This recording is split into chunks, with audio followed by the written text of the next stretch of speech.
लोगों में जो संघर्ष का जज्बा है उसी से पता लगता है। हमने कितने आंदोलनों को देखा है, हमने सीए एनआरसी का आंदोलन उसमें भाग लिया, लगातार पूरे देश में हम घूमे, कर्नाटक में हो, चाहे पश्चिम बंगाल में हो, चाहे बिहार में हो, चाहे आपके छत्तीसगढ़ में हो, खर्ची कहीं भी हो, मैं लगातार हर आंदोलन में गया।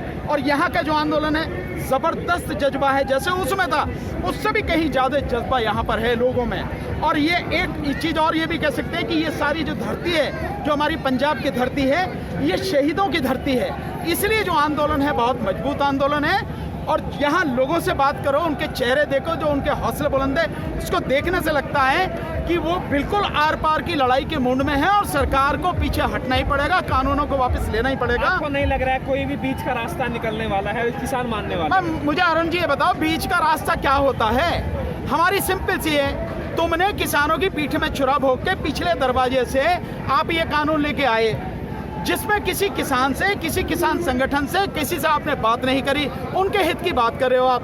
तो हमारी सीधी सी डिमांड है, ये कानून आप वापस लो, जो एमएसपी है उसको आप कानूनी दर्जा पहुंचाओ, दिलाओ उसमें, और इसके अलावा हमारी कोई मांग नहीं है। तो सरकार को मानना पड़ेगा। इसमें जो इधर उधर का क्या मतलब है, बीच का या इधर का या उधर का, एक ही रास्ता है, आप मांगे हमारी मान लो, बात खत्म करो। उसके लिए बार बार काहे को वहाँ बुलाने की जरूरत है, जो वहाँ पे बुलाया जा रहा है विज्ञान भवन में। और मैं जानता हूँ कि विज्ञान भवन में जिस तरह की कह रहे हैं कि जो किसान है 6 महीने का राशन लेकर आए हैं, बातचीत करने के लिए इंटरेस्टेड नहीं है। नहीं, हम तो कह रहे हैं इंटरेस्टेड क्यों नहीं है भाई, हमें जरूरत भी नहीं, आपसे बात ही मत करो। आप कानूनों को वापस ले लो, एमएसपी को कानूनी दर्जा दे दो, बात खत्म होगी। बात की क्या जरूरत है इसमें? ये सारी चीज हर कोई जानता है, पूरी दुनिया में जानते हैं। और बात करने की बात है तो उसमें क्यों कर रहे हो एसी कमरे में? यहाँ आके नहीं कर सकते बात? क्या तुम एसी में ही पैदा हुए थे क्या?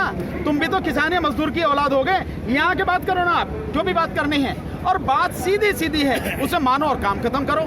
क्यों ये दौर? ये सिर्फ इसलिए है कि कोशिश ये की जा रही है कि कुछ दलाल बीच में से इकट्ठे हो जाएं और उन दलालों के माध्यम से इस आंदोलन को खत्म करने की कोशिश की जाए। इसी तरह तरह तरह के आरोप लगाए जा रहे हैं। बात ये है सीधा सीधा, सरकार की नीयत अभी नहीं है, लेकिन सरकार ये जरूर समझ में आ गया है उसको कि ये आंदोलन बाकी जो आंदोलन है उनसे अलग है। और ये आंदोलन भी जिस तरह से सीए एनआरसी का आंदोलन पूरी मजबूती से पूरे देश में चला, ये आंदोलन भी अब धीरे धीरे धीरे धीरे पूरे देश में जड़ पकड़ता चला जा रहा है। और आने वाले समय में इस आंदोलन का रूप और भी जबरदस्त होने वाला है। तो सरकार को ये जरूर पता है, इसीलिए सरकार बात करने की बात कर रही है। लड़ाई लंबी चलने वाली। अच्छा, कितनी लंबी चले इससे क्या फर्क पड़ता है? आज़ादी की लड़ाई कितने सालों चली, तो इसमें क्या दिक्कत है?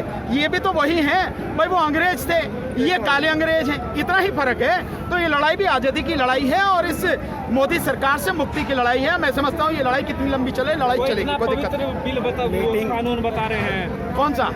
कृषि कानून। जो आदमी सुबह से जिस समय से उठता है, शाम तक जिस समय सोता है, और मैं तो चाहूँ कि शायद समरे में भी झूठ ही बोलता होगा, इसके अलावा कुछ बोलता ही नहीं है, वो आदमी पवित्रता की बात कर रहा है। वो आदमी जिसने इस देश के हर व्यक्ति की पीठ में नोटबंदी के नाम पर छुरा भोंक दिया, इस व्यक्ति ने जिसने व्यापार को बर्बाद करने के लिए जीएसटी लाया और 4000 से ज्यादा उसमें संशोधन अब तक कर चुका, ये पवित्रता की बात कर रहा है।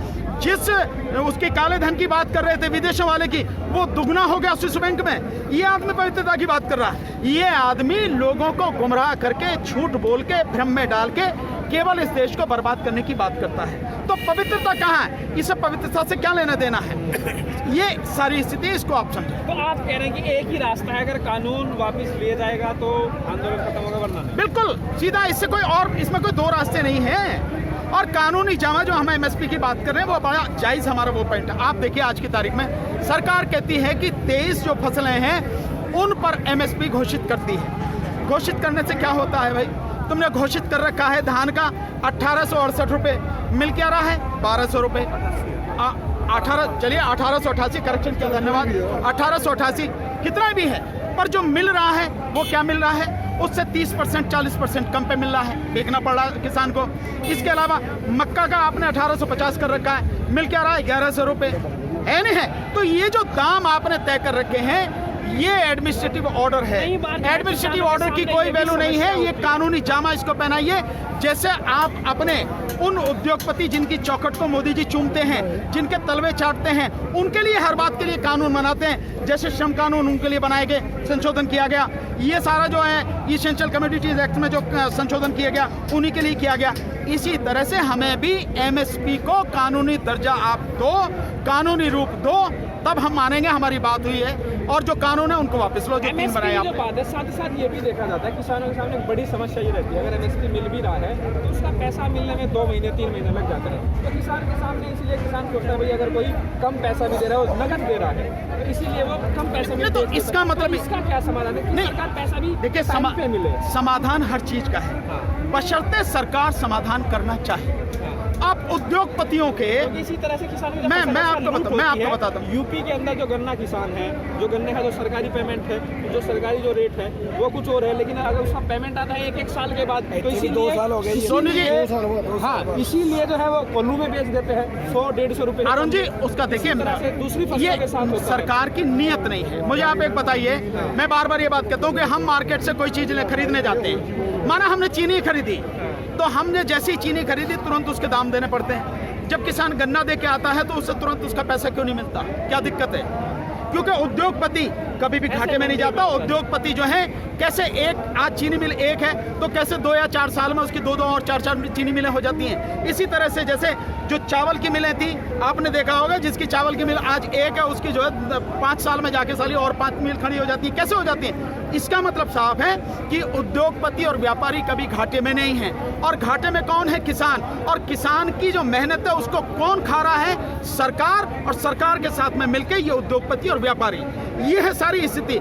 जो चीज मैं ये कह रहा हूँ कि जब मैंने कोई सामान खरीदा, मुझे तुरंत पैसे देने पड़ते हैं। मेरी जो फसल है उसका दाम मुझे MSP मिले, पैसा टाइम पे मिले, इसके लिए ये क्या दोनों किया जाए? चीजें दोनों चीजें मिलनी चाहिए। और सीधा सा है कि जब हम अपनी फसल बेच रहे हैं, हमें हमारी फसल का दाम तुरंत मिलना चाहिए। अगर आप कैश नहीं दे रहे हैं, चेक के माध्यम से दे रहे हैं, कोई बात नहीं, आप चेक दीजिए, लेकिन चेक हमारा दूसरे दिन क्लियर हो जाना चाहिए। बहुत सीधी सी बात है। और कोई भी सरकार चाहे तो कर सकती है। क्यों कर सकती है? जब आप उद्योगपतियों का लाखों करोड़ का आप कर्जा माफ कर सकते हैं। अभी आपने देखा 6,60,000 करोड़ का कर्जा इसी मोदी सरकार ने पिछले 6 साल में उद्योगपतियों का माफ किया। 6,60,000 करोड़। और अभी इसमें जो भगोड़े हैं, उन भगोड़ों का 60,600 करोड़ रुपया अभी माफ किया। इसी सरकार ने माफ किया है, वो कर्जा माफ किया। तो आप उद्योगपतियों का माफ कर सकते हैं, किसानों को क्यों नहीं कर सकते? 2004 से लगातार उद्योगपतियों को हर साल 5 लाख से लेके 6 लाख करोड़ की हर साल इनको जो उद्योगपतियों को टैक्स में छूट दी जा रही है। आप उन्हें कैसे दे रहे? किसान को क्यों नहीं दे रहे? किसान का जो टोटल 12 लाख करोड़ का कर्जा है पूरे देश का, आप क्यों नहीं माफ कर सकते? आप 2 साल जो है उद्योगपतियों को आप किसी तरह की छूट मत दीजिए, आप किसानों को माफ कीजिए। वो कह रहे हैं हम इनकम बढ़ाएंगे या खुद अपना कर्जा उतारेंगे। इनकम कैसे बढ़ेगी? इनकम तभी तो बढ़ेगी ना कि जब आप एमएसपी है, कम से कम एमएसपी दिलवा दो। आप एमएसपी भी दिलवा नहीं रहे आप, तो इनकम कैसे बढ़ेगी? इनकम तभी बढ़ेगी जो स्वामीनाथन कमीशन की रिपोर्ट है उसके हिसाब से। आप जो कोई स्वामीनाथन मोदी की क्या है? मोदी तो पता नहीं जिस समय पैदा भी हुआ, झूठ बोल के पैदा हुआ, उसका कुछ पता नहीं। मोदी से ज्यादा झूठा इस दुनिया में कोई शख्स आपको मिलेगा नहीं। अगर Guinness book of world record में नाम लिखा जाए कि कौन प्रधानमंत्री या कौन जो प्रशासक झूठा है, तो सबसे नंबर पर टॉप पर डिस्ट्रिक्शन में जाएगा। मोदी को सबसे ज्यादा नंबर मिलेगा कि ये है झूठा सबसे ज्यादा। और देश को बर्बाद करने का भी अगर इनाम किसी को दिया जाएगा तो मोदी को दिया जाएगा। आज की तारीख में एशिया के जितने देश हैं, उन देशों में हम सबसे पीछे हैं, सबसे नीचे हैं। स्वास्थ्य में नीचे हैं, शिक्षा में नीचे हैं, व्यापार में नीचे हैं, हर चीज में हम उनसे नीचे जा रहे हैं। तो ये मोदी जी का कहना है। और हर चीज में करप्शन में नंबर भुखमरी में। आप एक चीज बताइए, उस प्रधानमंत्री को डूब के नहीं मर जाना चाहिए कि जब देश का अन्नदाता यहाँ आंदोलन कर रहा है, वो बनारस में जाके मौज मना रहा है। जो लाइटिंग क्रूज में जाके जो वो कौन सी लाइटिंग होती है, वो लाइटिंग दिवाली का पर्व 15 लाख दिए जला रहा है, LED लाइट, 15 लाख रुपए LED लाइट, और जो मतलब उसकी जश्न मना रहा है, डूब कर उसे मर जाना चाहिए। लेकिन उसे शर्म नहीं आती क्योंकि बेशर्म आदमी है, बेरहम और बेदर्द आदमी है, उसे कहां से शर्म आएगी? इसलिए उस व्यक्ति का कोई भी किसी भी तरह का विश्वास नहीं है। ये स्थिति। जी हाँ, क्या करें? जवान चाइना बॉर्डर पर, किसान सिंघू बॉर्डर पर। मोदी सरकार को घुटना टिकवा करके किसान वापस जाएगा और काले कानून जो है इसको वापस करवा करके ही जाएगा। सरकार जो आकर जो दिखा रहे हैं वो आकर इतना दिन चलेगा नहीं, क्योंकि उनको शर्म आ रहा था। कानून तो पास हो गया लेकिन अचानक कैसे वापस ले। आप लोग सरकार ने अपने जो पूंजीवादी लोग हैं उनको आत्मनिर्भर बनाने के लिए तैयार कर दिया है। किसानों को नहीं और उनकी आइडियोलॉजी है, बीजेपी आरएसएस की आइडियोलॉजी है कि इस देश को बर्बाद कर दो। उसमें किसान जो है एक बहुत बड़ा बिजनेस का पॉइंट है, जिसमें पूरे किसान को पूरे जो क्रॉप है इसको इंडस्ट्रीज को देना चाहती है। तो ये कभी भी जो बीजेपी सरकार है ये कभी भी किसान के हित में बात नहीं करेगी। और ये कानून खुलेआम ये तो साबित हो रहा है, ये पता लग गया है कि कानून जो है कभी भी ये देश के किसी भी नागरिक के हक में नहीं है।